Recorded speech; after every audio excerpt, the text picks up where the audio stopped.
buriya buretse gakesha iyo uri kumuziranenge iba yaguhishe cyane niwo ndiho iyo uri kumuziranenge uraburara ariko waba waburaye mu cimba cyo kuganyuka aririmba ngo iby'Imana ikora biradutangaza kandi nta wabimenya uko biri iyo uri kumuziranenge we prive barazitanga ariko wahura n'abantu ukababwira ngo Imana igitanga amazu iyo uri kumuziranenge amadeni baba ari kukurega wahura n'abantu ukababwira ngo Imana ijya yishura iki ideni Haleluya gakunda kandi yatamye igiti ni nayo yakongera kugishibura uko ijambo ryaravye ngo haracari ibyiringiro yuko igiti catemwe haleluya cyakongera kigashibuka ikibazo ufite rero ihangane ibyo abantu baguciyemo intege ndabizi imiryango yavuze ko bitakunda imiryango ivuga kuri imbura mu maro imiryango ivuga njewe ikiganiro ndi kugikorera hafi y'ikiyaga cha hafi ariko yego noneho bavango umuruka reka bitubwire neza adresse kwa kundi mu Rwanda tuvanga umudugudu akagari tubwire noneho hano turi hafi na Chafi Town Council mu Rasabu County Exo District vuga gake hano turi hafi na Town Council mu Rasabu County Exo District Murora Town Chafi Town Council Murora Sub County Sub County Kisoro District naho se parish ntacyo bita parish Chafi parish abari nk'ikanisha parish abari nk'ikanisha oya paruwasi nabyo bavuga nyine ni parish banza ariko no muri Uganda hari icyo bita parish kuko mu Rwanda tugira umudugudu cyangwa iki ntacyo mugira cyitwa parish muvana parish nyine nahantu nyine nahantu haba hahuje ama village nka 12 iyo niyo bita parish naho se igomborora si nk'umurenge wo mu Rwanda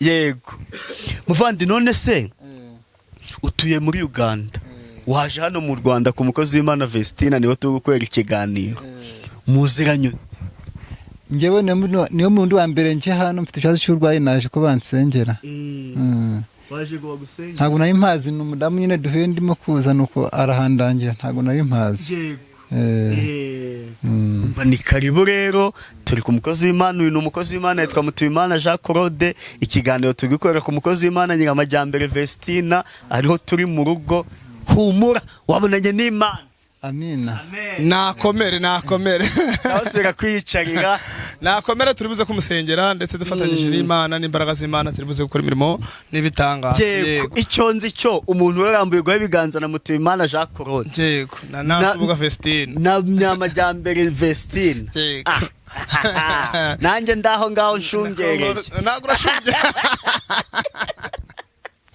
oya wikwita ntabwo uri umushungerezi oya uramenye ntubwabo gushungereza nanjye ndikujya goma mu mayi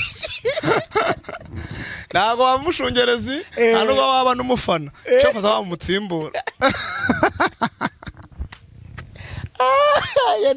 yagira naniko nanjye ndahita fatira waba umusimbura ariko ntabwo waba umushungereza ntabwo nakwifuza kuba umufana mutumva ikintu kintunguye nyine ukuntu hano nibe nafashe rezo ya Uganda yego ufite ryari kuri telefone yawe mfite 4:20 nje mfite 5:20 ubu weho umuntu wese uri kuguhamagara ari mu Rwanda ari kuvuga ngo nimero hanze y'igihugu ari kukubwira kiri hanze bari kumubwira kiri hanze y'igihugu nagezeyo rero mu mahanga ubu nuko yajya bimbwira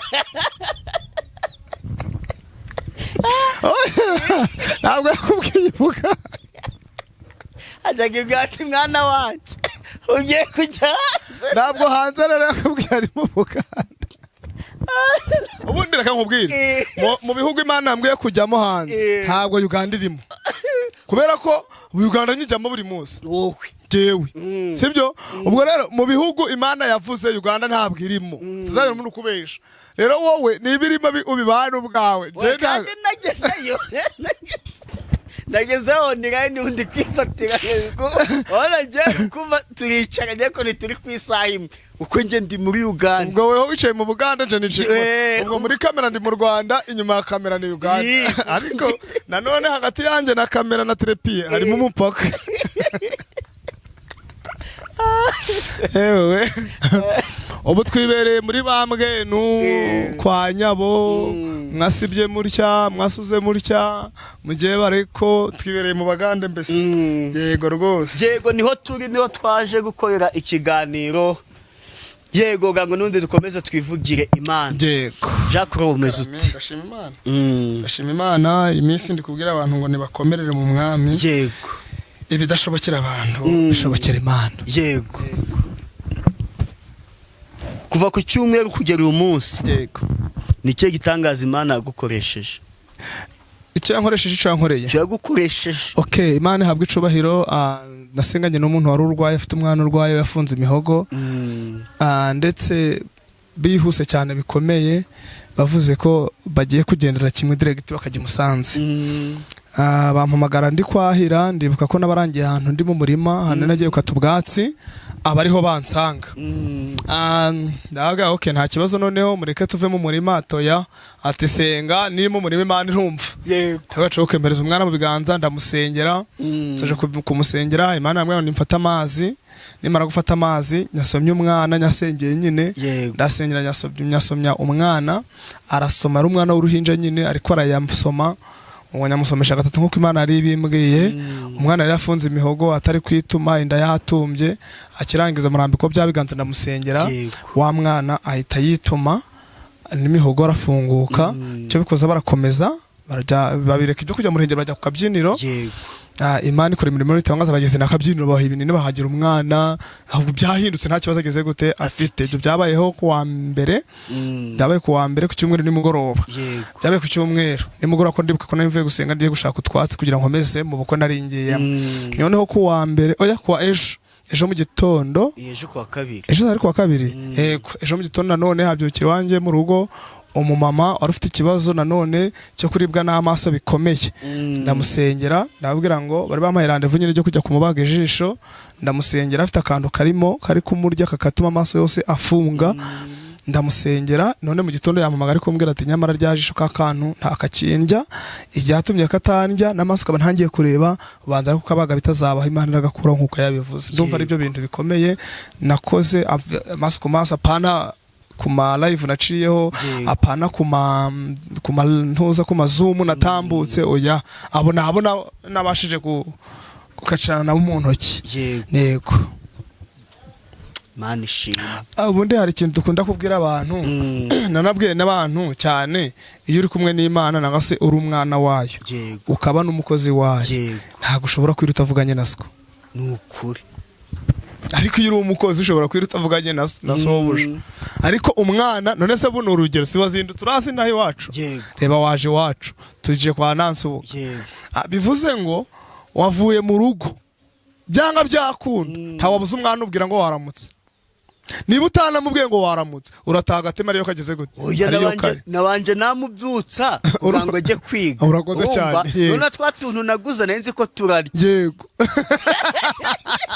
watumye nsonza turiya nahise mfata umwanzuro kubwo ndakomeza ntubike mu gikapu urakomeza kutugendana ndaduha abana banjye tugenda nisubireyo jana mfite utuntu nzi ko turya nge nawe yego urangije kuko we waronse iyi fagitire ni njura yishyura iyo mpamba nayo ifite mu gikapu rero urayigumana ubundi ndayijyana nyine turi kuvuga ko umuntu ahita atekereza iki abana urakoze cyane yego wishyura fagitire twakoresheje ndavuga utu tuntu nari nzi ko turadurya yego turatugira impamba n'ubundi ndatubika turabikitse natuguza ahantu mu nzira urumva ndakomeza ntujyane abakobwa banje baranadukunda cyane yego kugira nimugoroba saa 11 bavuye ku ishuri niko bimeze babaza utamasomo yagenze gute rangiza ubaherese babyumvise bagira nti aho nakoreye haba utuntu natubazaniye ahubwo mwana birabinyomoro birabinyomoro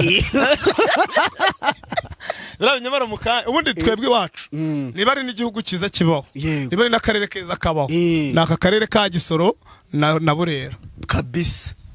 impamvu mbivuze byombi biraturanye kandi yaba izuba riri kuva yaba imvura iri kugwa akarere ka Burera na district ya Gisoro bihora ari umukara kabisa. kebuka nawe urebe uko gasa yewe rebaga n'abareba biriya bigori birimo byumwe kureba uru rutoki uri kwitegereza ureba amasaka bakabonera ababyeyi bakabonera wabibonye ubwo rero ugeze i Burera ni ukuri pe ntacyo waburayo nyine ndebye ibinyomoro urumva ibinyomoro nawe ugira inzara oya ntabwo ari inzara ahubwo rebamo mu kanya turakingura urugi bakingure pe yego turacyari kuri rya jambo ry'umwana n'umubyeyi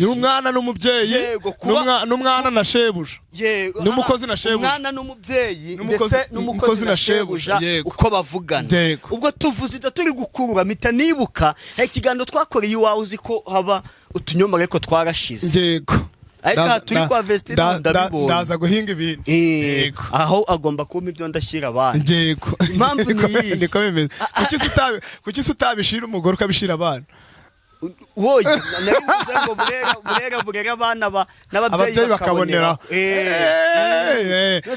burera abana n'ababyeyi bakabonera uraho Burera nziza akarere kabereye ubukerarugendo ndibongeraga n'ibiki urumva ubwo rero akenshi abana ntabwo yari kumuvuga kuko n'ubundi ntabwo ni hame n'ubundi ni nawe ubitaho uzanarebe niyo ugiye gupagasa ntabwo umugore aguhambaga ngo ndagukumbuye ni abana niyo umugore agushaka atumaga abana kuko uzarebe ubundi hari ikintu utasubiza inyuma umwana kandi mu gihe nyina we yagombaga kuza ukavuga uti nta mafaranga mfite ariko umwana ntushobora bitaga bihagarara nk'umubyeyi ukavuga uti reka twikomereze nanjye banibutse ko ari ikiganiro twakoze turi kumwe n'uwitwa Alphonsina Nyirarukundo mama Obama afite ikinyomoro mu kiganiro abana bakireza ati dadi kuki wakora ahantu hari ibinyomoro ntubituzane kumva ikibazo ngo urwo rubanza ntabwo ndaruburana ubwo rero nubwo nubigeza mu rugo rero urabwira kubikuye kwa mutuye oya ntabwo nabe none kandi ngo musare yakoreye iwawe nababwiye yuko uduhari turi kuhundura byahunduye kariya kari kabonetsemo rero buriya wagombaga no kubivuga kuko ikiro cy'ibinyomoro inahangaha iyo byeze biba biri kugura neza 500 600 Vesti urumva karuko guko Vesti nabaye kunshira ibinyomoro twangize yewe Vesti tina we ngo buraca ibinyomoro uvango mfite ideni imbere y'abakobwa banje by'ibinyomoro gwero ngwino nukubwira ibira binyomoro nifite abakobwa bigeze babona umuntu afite ikinyomoro bati kuki wakoreye ahantu biri ntutuzanire ubwo rero niba byemewe uburi kunsoromera oya biremewe turabizi ikiganiro nanjye mbona icyo ndabashyira biremewe turi kuvuga umwana na se n'umukozi na shebuja isano baba bafitanye uburyo bavugana urumva uti ntabwo Imana ijya indya sini cyangwa se ngo tumare umunsi tutaganiye kuko ndi umwana wayo yego ubundi ni ukuvuga ngo umunsi umwe nigeze nambara neza noneho ngisohoka mu nzu dore gitako kanya nambaye neza ariko mfite 1000 gusa tagira ikindi kintu yego ngisohoka mu nzu umwana ahita ambwira ati papa wambije nako wambaye neza nabandi bakuru be batarabivuga n'umugore atarabivuga umugore we yarakinyitegereza nyine ari kureba uko nsohotse noneho mu gihe bakuru be batabivuze mu gihe umugore atari yabivuga umwana bagize gute abarabivuze none ukurikiyeho nawe ati ntaje uramba none na nyina ati ntaje uramba ariko nahise mpereza umwana wavuze mbere ca 1000 wenda niba baramwushushije bakaryaho simbizi ariko communication y'umwana na se siyo yashebuja n'umukozi rero bivuze ngo ntago ushobora kuri iyo uri umwana tushobora kukwiri gutaganiriye naswo ibishoboka rero nanjye sinshobora kwirirwa njye na data tutafite icyo tuvuganye ntabwo bishoboka. Imana ishimwe watuzaniye. Niyo mpamvu dukomere. Naje kubabwira ngo nimukomere, bidashobokera abantu bishobokera Imana. Nari nanabivuze kare, buriya ntabwo wari wabikurikiranye. Ntabwo naje ndi kubabwira ngo ibidashobokera abantu bishobokera Imana. Nukuvuga ngo hari abantu bazi ko ibintu bitashoboka, hari n'abantu buriya bitega umuntu bari kuvuga bati basebe birakunda. Ndibuka njya gukora igiterane, umugore wanje niwe wabaye wa mbere arambwira ntacyo zabo. Ndabwo si kubera iki, ariko ngo nawe ngo buri kubona ukabona uzabona amafaranga yo kubikora. Noneho umuntu wese wabyibonaga agategeza ukuntu amakorari garonshinga, sibyo? Abantu bari hano bari muri comment barabitubwira. Buriya bintu biravuna rero ko nkorde kugira ngo utunganye ibintu wenyine ubigereho uronshinga ni imvune ikomeye cyane. Noneho abantu bati ntibishoboka, abandi bati ntibishoboka, abandi bati ntibishoboka. Ariko niba ari umuntu waronshinze mu gihe kigoye, ariko nkabona abantu njyewe baruhabereye, ibyo byose ndirwa ndabivuga. Rero ibyo njye n'urugero nitangagaho, bivuze ngo uyu munsi wa none kuri iyi tariki, kuri iyi segonda, nje kuguha itangazo rivuga ngo ibidashobokera abantu ku Mana aho bigize gute birashoboka. Imana tugire neza kandi Uwiteka Imana abane natwe. Dusome ijambo ry'Imana turibuze gusanga muri Matayo 19:23. Munsi nawe usome. Urakoze cyane. Hari umuntu ufite message ndi gusubiza kandi reka dusome ijambo ry'Imana. Ni ijambo ryiza cyane rivuga ngo Matayo ibice 19:23 aravuze ngo Yesu arabitegereza arababwira ati ibyo ntibishobokera abantu ariko ku Mana byose birashoboka. Twakira ijambo ry'Imana turisubiremo. Yesu arabitegereza arababwira ati ibyo ntibishobokera abantu ariko ku Mana birashoboka. Imana tugiriye neza. Iri ni ijambo Uwiteka Imana nangwa se Yesu Kristo yarebye igihe bari bacitse intege, igihe abantu babonaga ko bitakunda, igihe abantu babonaga ko imbere yabo ibintu bikomeye, ariko Yesu we yabonaga nk'ibidakomeye kubera ko Yesu n'umwana w'Imana ashoboye byose. Avugana n'Imana mu gitondo, akavugana n'Imana saa sita, avugana n'Imana buri gihe, dore ko nawe ariyo. Bivuze ngo we na se bafitanye ubusabane bukomeye, kandi ijambo ry'Imana ryaratubwiye ngo umubonye ababonye nde? Ababonye Imana. Nawe rero niba wizeye ko Yesu yavuganye nawe, niba wizeye ko Imana yavuganye nawe, wowe wicika intege, komerera muri iryo jambo Imana yavuganye nawe. Ngo maze umunsi umwe Yesu arimo kugenda ahura, reka dukoreshe ku bintu bibiri nanga se bitatu Imana yavuze nanga se Yesu yavuze igihe arimo mu rugendo rwe rwo gukora ibintu n'ibitangaza. Icyambere yahuye n'abantu bahetse ikiriba, amaze guhura n'abagikoraho umwana arazuka, abantu baratangara. Ageze kwa Lazaro byari bikomeye, bati Lazaro yapfuye, bati yaranutse. Ntabwo Lazaro ibyo byakemuka, ntabwo Lazaro urugamba rwe rwarangira, ntabwo Lazaro intambara zazashira. Nimvuga Lazaro kavuga intambara, kavuga ibyo by'ibyo, wowe tutekereza intambara urimo, kuko ari Lazaro wari warapfuye, nawe ubwawe warapfuye. Nimvuga ngo warapfuye, ntabwo ndabamvuze ngo uri umupfu ngo oya, hari ibyawe byapfuye aka kanya, nawe ubazwe uri kubarwa mu bapfuye. Ariko hari ibyawe byahagaze, nawe uri kubarwa mu bahagaze. Ariko kuri iyi tariki nongera ngo itangazo, Yesu avuganye nawe uyu munsi ngo ibyo ngibyo abantu babona ko bidashoboka, izo ntambara ukureba uri kurwana abantu babona ko zitakemuka, izo ntambara wowe urimo wumve ngo ibitashobokera abantu bishobokera Imana. Abo biguca intege ngo ntibizakunda, abandi bakakubwira ngo ntibizashoboka, bigakunda. Kandi yatamye igiti ni nayo yakongera kugishibura, kuko ijambo ryarabye ngo haracari ibyiringiro yuko igiti catemwe, haleluya, cyakongera kigashibuka. Ikibazo ufite rero ihangane, ibyo abantu baguciyemo intege. Ndabizi imiryango yavuze ko bitakunda, imiryango ivuga kuri imburamumaro, imiryango ivuga ko ntacumaze. Ariko reka nongera nkubwire ngo wicike intege guhangayike, kuko ibidashobokera abantu bishobokera Imana. Urwo rugamba, urwo rubanza uri kubona rutarangira, ku Mana ni ubusabusa. Izo ntambara kubona zitashira, imbere y'Imana ni ubusabu. Aleluya. Wowe komerera mu byo wumvise, ukomerera mu Mwami. Imana iracaka ufiteho umugambi, Imana iracaka kudala wasirebo, Imana iracaka ushigikiye. Wowe witinya, genda uko imbaraga zawe zingana, Yesu azagufasha. Imana tugire neza kandi Uwiteka Imana twambike imbaraga. Ibidashobokera abantu bishobokera iki? Imana. Wowe turize imbere yayo, wihangane. Yesu yarubatse, amaze kuba gatanu arasenya, ariko none ibyo Imana ije kubaka ku buzima bwawe nta muntu uzabisenya. Imana tugire neza kandi Uwiteka Imana twambike imbaraga. Imana ikomeza kudushigikira. Ni igiki kiguteye ubwoba? Ni igiki gitumye uhangayika? Gatanu Matayo haravuze ngo iki? Hahirwa abanyambabazi kuko aribo bazasigirirwa. Niba Yesu ari umunyambabazi rero, yagiriye imbabazi abantu bose. Nawe rero niba hari abo yagiriye neza humura Imana ije kongera kukwibuka ibidashobokera abantu bishobokera Imana. Imana ikomeze kubana natwe kandi Uwiteka Imana gushigikire nubwo bwose waciwe, nubwo bwose watemaguwe, nubwo bwose wasenyutse, Imana yongere kubake kuko ibidashobokera abantu bishobokera Imana. Imana bahumugisha mu izina rya Yesu. Reka twongere turebe muri Zaburi 25 naho sinagura turebere kugira ngo twihute. Zaburi 25 dusomere maze nsoze Imana tugire neza.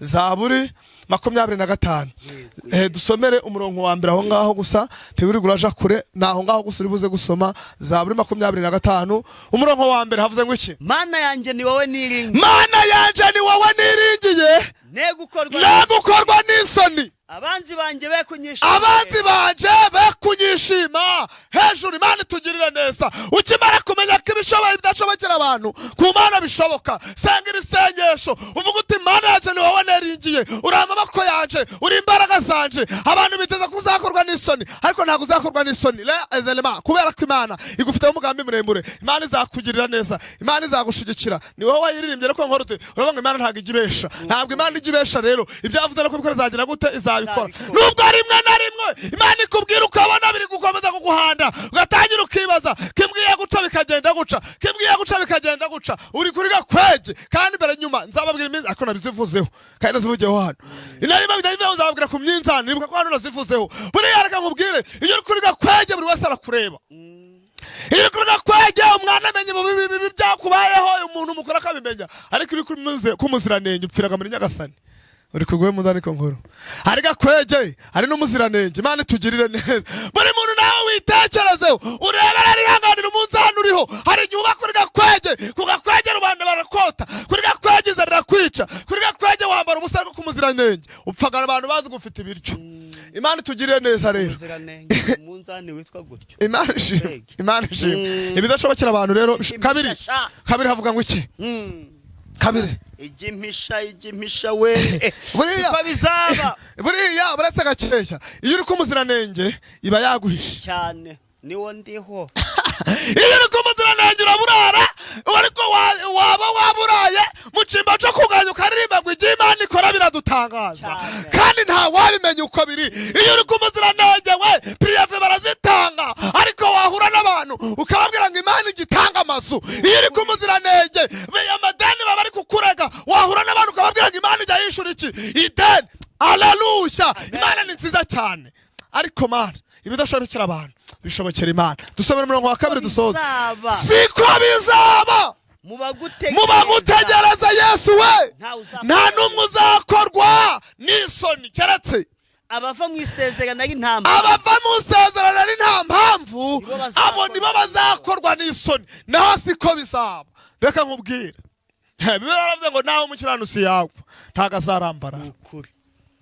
Niba rero intambara uri kurwana niba ibigeragezo uri kurwana ariko Bibiliya iravuze ngo siko bizaba mu bamutegereza. Abantu bazi kuzakorwa n'isoni ariko nkubwira ngo ntacu uzaba. Uyu mwaka uzawurangiza udakozwe n'iki? Udakozwe n'isoni. Siko bizaba kuba mutegereza ntawe uzakorwa n'iki? N'isoni. Imana ibamugisha mwakira ijambo ry'Imana. Imana ishimwe 078 38 32 078